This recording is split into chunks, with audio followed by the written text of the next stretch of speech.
connected using Powtoon.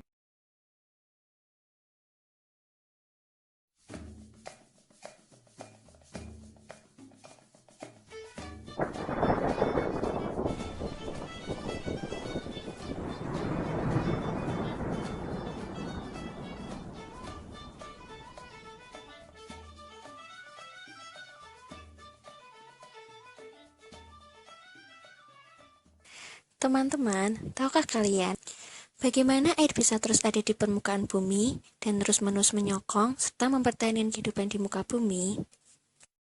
Mari kita simak. Air laut menguap karena panas matahari. Uap air tersebut kemudian naik ke langit. Uap air tersebut berkumpul di udara, kemudian terjadi proses kondensasi menjadi gumpalan awan.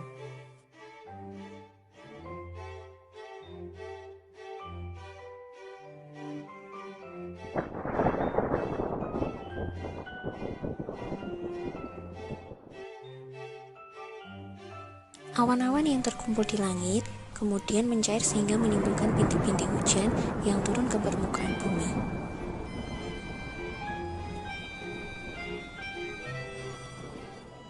Hujan turun di mana-mana. Di hutan,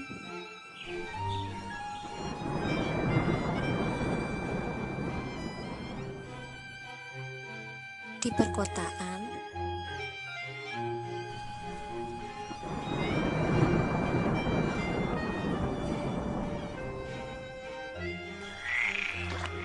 di pegunungan, dan lain-lain.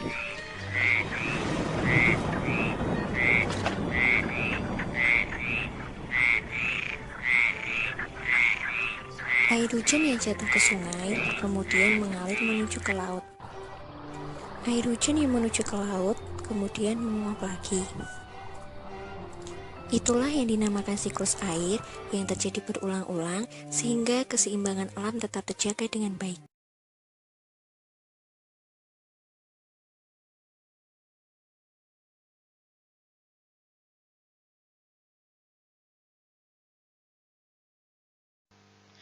Curah hujan di Indonesia umumnya sangat tinggi, sehingga sangat mendukung kegiatan pertanian.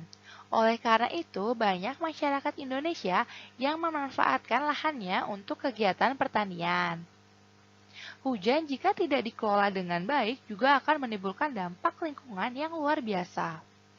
Dampak yang sangat merugikan dan membahayakan manusia adalah munculnya bencana banjir.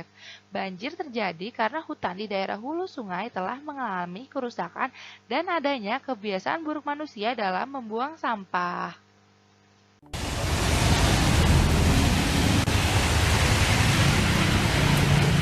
Hai anak-anak sekalian, kali ini Ibu sedang berada di daerah Rawamangun, Jakarta Timur. Dan di sini sedang terjadi hujan.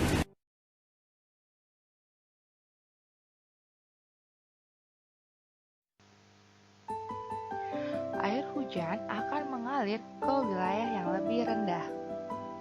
Tempat yang lebih rendah merupakan lembah atau dataran rendah. Di tempat itulah air berkumpul membentuk aliran air berupa air sungai. Jadi, sungai adalah bagian dari muka bumi yang lebih rendah, tempat air mengalir dari hulu ke hilir. Curah hujan di Indonesia yang sangat besar menimbulkan banyak sungai dengan berbagai ukuran. Ada sungai yang berukuran kecil dan ada sungai yang berukuran sangat besar.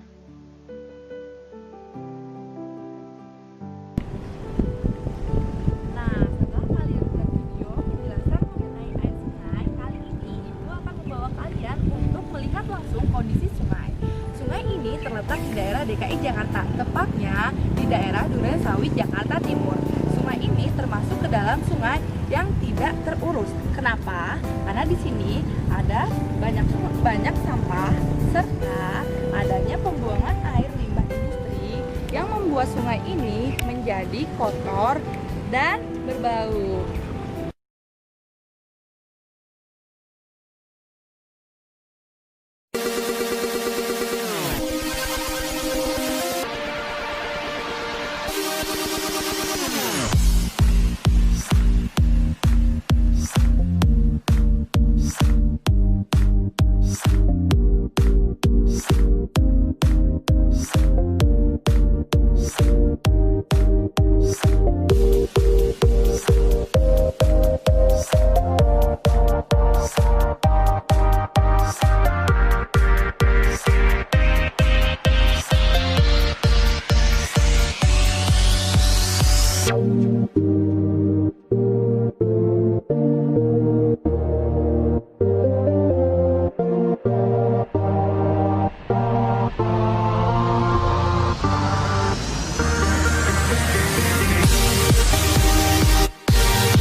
created using Powtoon.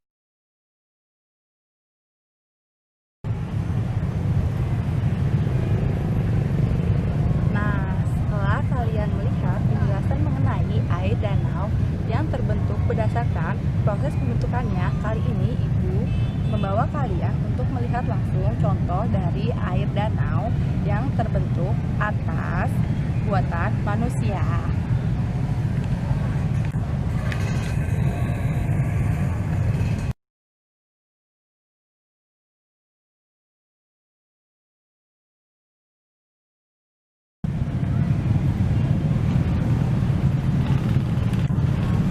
Nah, setelah kalian menyaksikan video pembelajaran dan juga sudah melakukan evaluasi pembelajaran, kali ini Ibu akan memberikan kesimpulan dari tema potensi sumber daya air ini.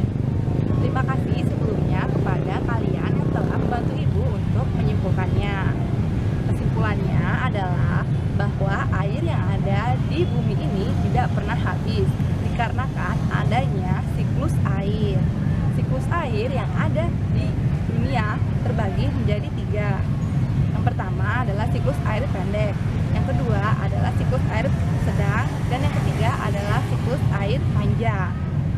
Siklus air pendek terjadi di laut, siklus air sedang terjadi di darat, dan siklus air panjang adalah berupa salju.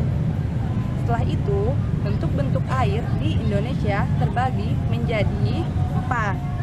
Yang pertama adalah air tanah, yang kedua adalah air hujan, yang ketiga adalah air sungai, dan yang terakhir adalah air danau. Air danau berdasarkan proses pembentukannya terbagi menjadi 6. Yang pertama adalah danau vulkanik, yang kedua adalah danau tektonik, yang ketiga adalah danau vulkanotektonik, yang keempat adalah danau endapan, yang kelima adalah danau tapal kuda, dan yang terakhir adalah waduk.